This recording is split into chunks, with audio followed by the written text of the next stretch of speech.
it amazes me how often we tend to deviate from our own truth, from our own life.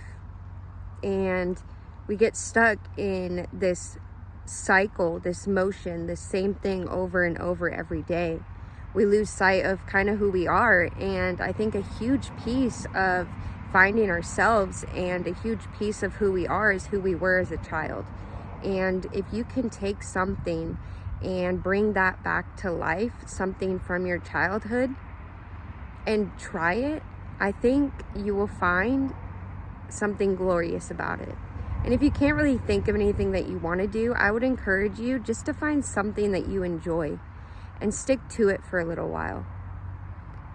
There's so many times where we let resistance and fears and anxieties and chaotic schedules get in the way, and I think it's very important that we don't let it get to us. We don't let it alter our perception or change our course. Because when we stay true to who we are and what we love, and we realize that no two people are the same as us, and we're different and unique and have different talents, abilities, and creative ideas, it's a very beautiful thing. And nobody else is like you. Nobody else is like me. And so people saying other things to others about it being weird or you're different or whatever it is, like,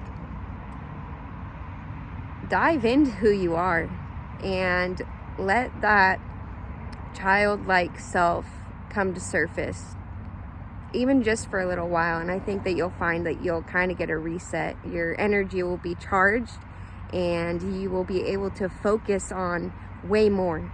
It's so easy to get distracted. We stay distracted in social media, on our phones, constantly, day-to-day work, families, everything, to the point where by the end of the day, all we want to do is just close down. And I get that, but it kind of puts you on autopilot. And then you're not really thinking through anything. You're just going with the motions. And that's where stress, anxieties, and all kinds of health issues tend to happen, is we don't process our thoughts. And it builds up over time. So I encourage you to, one, do something you love.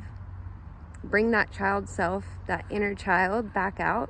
It's really, really amazing when you allow yourself to do some of the weirdest things that you wouldn't usually do, but it sparks something within you that just brings so much light and joy and love. And try not to take life so seriously. Try not to take life so seriously, because it's not meant to be serious all the time. It's important to have fun. It's important to be organized, structure, have your life in order, absolutely, but don't be so strict with your schedule that you forget to live. Live for the moment. When you're really stressed out or you're having a really rough time and you just want to scream or cry or whatever it is, I've been there. Trust me, I know, I get it. It's not easy. But when you put yourself first, you put your needs first, and you do something that you enjoy, and on the other hand, you let those emotions actually come out instead of suppressing them, you'll start to notice a really, really solid and beautiful healing that begins within. So I just encourage you to take a moment to reminisce back to when you were younger. What did you enjoy? What do you love? Why did you stop doing it? Is it something you want to start up? If you haven't started up, why not? Is it a what if scenario? Because I don't like what ifs. Because you could play what if scenarios all day long and you'll never get started on the project or the thing that you've actually wanted to do. Just take small steps, baby steps. It's easier said than done. Or easier said than done. But when you actually do, things begin to shift. It's almost like you're taking your power back. You're stating that you're not going to let these exterior circumstances rule your mind, your thoughts. You're not going to allow the negative people in your life or the people who hurt you in the past or said things distort your perception any longer. Let's allow those illusions to fall so we can see our reality. Because the reality is, we're all meant to be created different. No two people are completely alike. And that's what the world is supposed to be about. It's about everybody's energies and creativeness and beauty that they add that makes this world so great. But when it's millions of ants going from point A to point B, back to point A, boom, boom, boom, boom, you're just in this cycle, or you feel stuck, or whatever it is. Do something to break out of that cycle. Do something that you genuinely love, that feeds your soul. A couple of things that I do. One, I do some really weird stuff. I have made my own drumsticks. I come out to nature and I drum on stuff. I take videos of all different kinds of sunsets. I go on random drives and just find the coolest things. I talk to certain homeless people.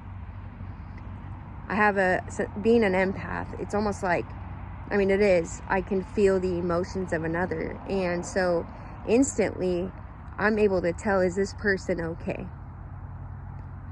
And when I feel a calling or an urge or something in my intuition that's like, you should talk to them, I don't second guess it.